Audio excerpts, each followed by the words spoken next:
pensar en el consumo problemático de sustancias en jóvenes, desde la lógica de la salud mental o desde la lógica de la psicología, implica hacer un recorte que, no obstante, no puede desconocer todas las otras dimensiones que este problema tiene. O sea, creo que el desafío es cómo pensar desde un campo disciplinario, como puede ser el campo de la psicología, y eventualmente no transformar en una explicación psicologista el problema. Lo segundo es que al titular esto como consumo problemático de sustancias, quiere decir que no lo estamos reduciendo a una categoría que entra dentro del campo de la psicopatología, que serían las adicciones. No necesariamente todo consumo problemático de sustancias es parte de un problema de adicción, aunque sí, todo problema de adicción es un consumo problemático de sustancias. Yo diría que el consumo es problemático en nuestra sociedad actual. O sea, recientemente una persona que se atiende conmigo comentaba que el hijo le robó una cámara de fotos, pero no para comprar drogas, como se dice, sino para cambiar su celular, que tenía 4 meses. O sea, porque es un chico como atrapado en una lógica de necesito el último objeto, en una lógica de consumo. Entonces, reconozcamos que estamos en una sociedad donde el consumo en sí mismo construye una problemática. Y dentro de ellos una sociedad que ha recortado a los jóvenes como consumidores específicos, como un grupo de consumo en especial. Y por otro lado, debo decir que en el campo de la salud, la medicalización de la vida hace que se haya construido todo un imaginario de que todo dolor, todo problema, etcétera, es solucionado inmediatamente con una sustancia. En este caso con un medicamento. O sea, que cuando nosotros pensamos el consumo problemático de determinadas sustancias, no estamos sino haciendo un recorte de la particular forma en que en nuestra sociedad actual el consumo se relaciona eventualmente con la idea de felicidad o de bienestar. El término es lo suficientemente ambiguo como para que nosotros podamos pensar que ahí entran desde sustancias ilegales, sustancias legales. Digo, alcohol, cigarrillo están dentro de las legales, psicofármacos están dentro de las legales, sustancias ilegales como las drogas que están penalizadas, digamos, y algunas que ni siquiera imaginamos como drogas, como pueden ser los hidratos de carbono o las grasas saturadas.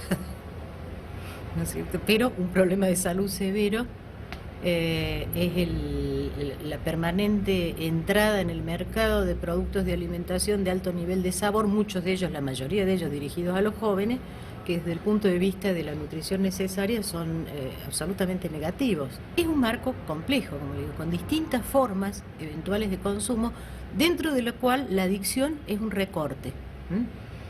Entonces, lo primero que prevendría es de pensarlo o reducirlo a un cuadro psicopatológico. Lo digo desde el campo de la psicología e inclusive desde el campo de la clínica. Creo que la psicopatología es una herramienta que debe ser utilizada para la clínica, pero para definir un cuadro psicopatológico en cada sujeto singular se necesita un diagnóstico realizado correctamente, contemplando todos los ejes que hacen al diagnóstico. Y no necesariamente, en muchos de los casos, el consumo problemático asocia con un tipo de patología en especial.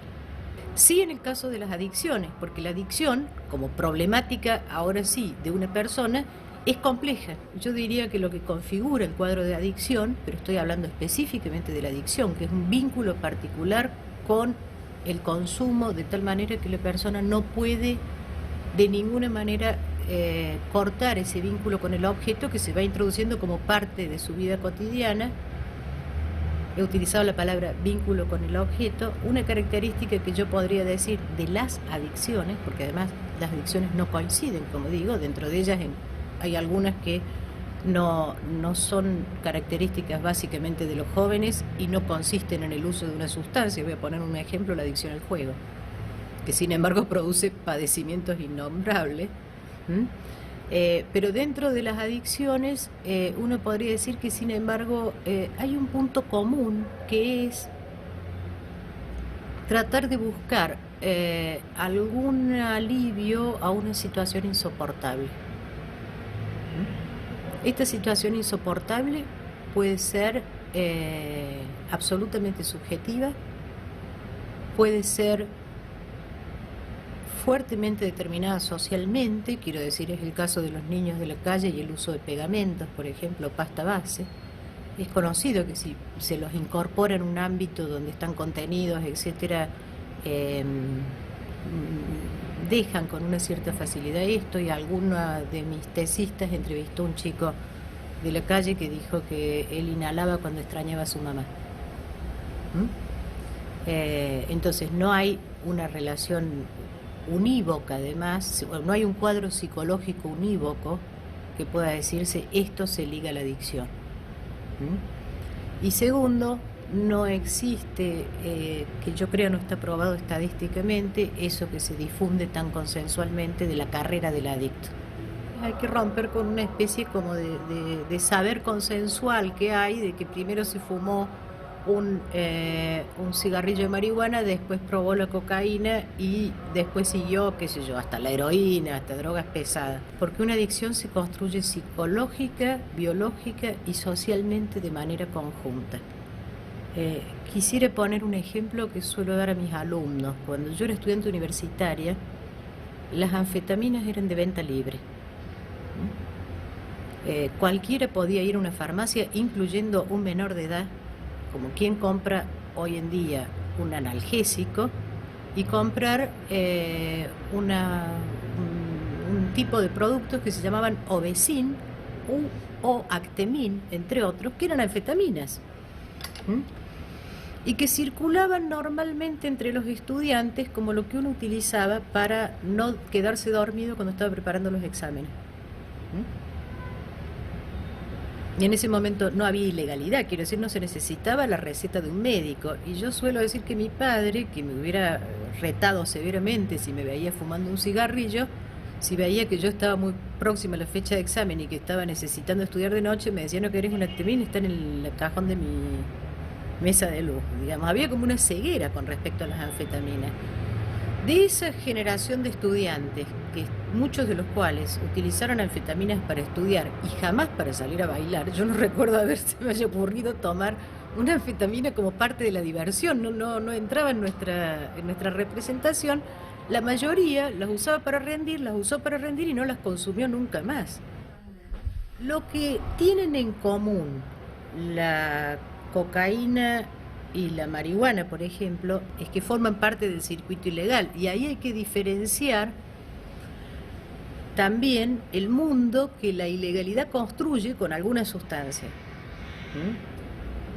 Porque al configurarse como drogas ilegales, configuran a veces entre algunos jóvenes una red de contacto que produce una cierta identidad social.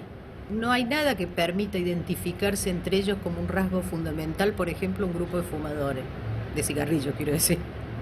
Pero a veces lo que pasa con determinadas sustancias es que permiten, al crear como un nicho que tiene una cierta legalidad o ilegalidad, permite que un grupo de jóvenes que busca un referente de identidad para tener algo en común con los otros, que es algo que todos buscamos, construir un grupo con algo en común, lo construya alrededor de eso. Quiero hacer una observación sobre el tema de la familia. En el campo de la psicología hemos cargado la responsabilidad de sobre culpabilizar eventualmente a las familias por los problemas de sus hijos. Una especie de trasladar algo que es ideológico. La familia es el núcleo de la sociedad, la célula básica de la sociedad, olvidando que en general la sociedad es el soporte en el cual es posible que se desarrolle la familia. Este paso, ¿no es cierto? Este paso lo olvidamos, consideramos que la sociedad se constituye de núcleos que se conjugan entre ellos, y nos olvidamos que es la red social la que permite el soporte a estos grupos familiares. Pero tenemos una larga tradición de pensar como primer lugar quiénes son los padres, y qué habrán hecho los padres, que es una forma de culpabilización de las víctimas. O sea, ¿qué habrán hecho los padres para que su hijo esté en esta situación? Efectivamente, cuando se entra en la adolescencia y se entra en la juventud, yo suelo decir, sucede una especie de barajar y dar de nuevo. Quiere decir, todos los vínculos que se generaron durante la infancia se ponen, se revulsionan de nuevo y se produce un reordenamiento del cual tiene que salir una persona con un cierto margen de autonomía. ¿Mm? En este proceso de revulsión o de transformación puede suceder que uno vea que algunos de los aspectos más conflictivos del vínculo familiar han sido puestos en juego y reaparecen y a su vez avivan el conflicto. Primero, voy a recordarlo para atrás, las familias no son, están siendo. Las familias tienen hijos y crían sus hijos en distintos momentos. En este país, las familias que tienen en este momento hijos de 21 años o 22 años han atravesado por lo menos la crisis del 2001. Han atravesado momentos de extrema tensión y además debo decir una cosa, si en esa crisis mucha gente sobrevivió a pesar de ella, fue por las redes de solidaridad informal de los grupos familiares, o sea que no descartemos ese otro lado. Cuando uno trabaja con estas problemáticas debe renunciar a la idea de la búsqueda de un culpable.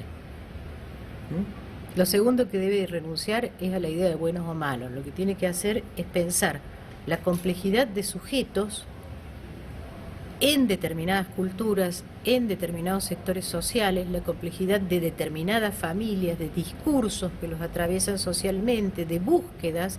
El joven es básicamente una búsqueda, y acá me voy a detener en algo, que tiene derecho al riesgo también, ¿no? Esta es una sociedad que parece haber generado la idea de que todo el tiempo hay que estar previniendo y evitando todos los riesgos.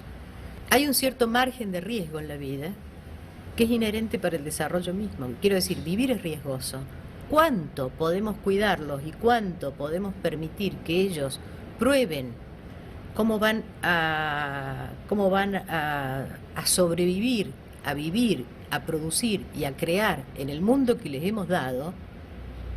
Es una decisión que como adultos, como generación anterior, tenemos que estar tomando permanentemente. Lo último que llamaría la atención es con respecto a este problema del etiquetamiento y la generación del estigma. En alguna oportunidad, trabajando con un grupo familiar cuya hija estaba en un colegio privado, en ese caso, habían encontrado en uno de los cursos que una de las chicas fumaba marihuana. Entonces,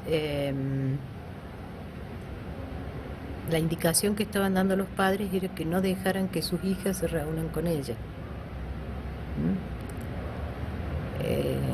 Con lo cual, me parece, lo que probablemente lograrían es reforzar el consumo de esta chica, y yo debo decir que en grupos de jóvenes he visto acciones muy interesantes de algunos jóvenes con respecto a otros para prevenir el consumo dañino de sustancias en relación a sus propios pares.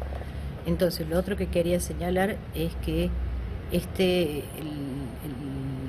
al margen de aquellos casos que requieren de un tratamiento psicológico y familiar especial, y no porque considere que la familia es la causa, sino porque la familia está implicada en el problema y es abarcada por el problema, creo que la construcción de una red social solidaria entre jóvenes, entre las instituciones escolares, etcétera, es un excelente protector contra el consumo abusivo. Si permanentemente se nos dice que la felicidad se logra por el consumo, creo que nosotros debemos poder transmitirle a los jóvenes que la felicidad se logra en los vínculos.